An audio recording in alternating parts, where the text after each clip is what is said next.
primera vocación que yo tuve fue la de ser músico. Eso fue lo que quise ser. Pero uno no elige ser artista. El artista nace.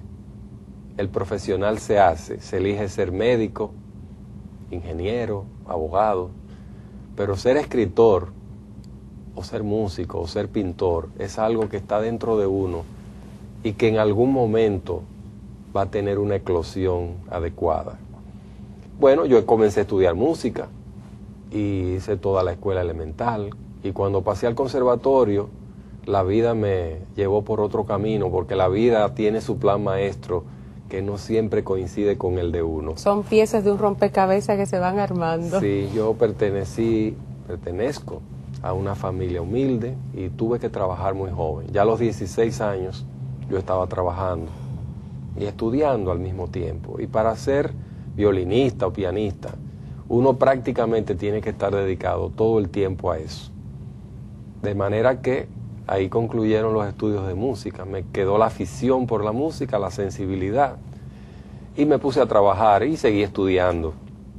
Y cuando me tocó elegir una carrera, elegí sociología, que era una carrera que estaba muy de moda hace 40 años, con todo el movimiento renovador universitario y toda la efervescencia política del momento.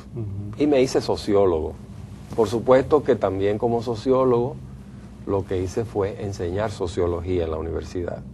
10 años en la Universidad Pedro Enríquez Ureña, brevemente en la UAS, 20 años en el INTEC, 1 año en los Estados Unidos. Pero en la prehistoria de esa carrera de profesor, yo enseñé inglés, francés, literatura e historia dominicana en el Colegio Loyola, y español a extranjeros en el Dominico Americano. Caramba, algo curioso. Qué abanico tan versátil. Algo curioso. Sí. Entonces, ya en el año 70, recuerdo que salió mi primer artículo en la antigua revista Hora, que eran artículos de sociología sobre el caudillismo, sobre los grupos de presión, sobre las clases sociales. Sobre el momento político. Sí, muy bueno, no tanto como noticias, sino temas que interesaban en ese momento. En ese momento. Por ejemplo, el tema del caudillismo, que era un tema que se hablaba mucho de eso, y entonces yo hacía unas conexiones con la teoría weberiana del liderazgo que Weber tiene.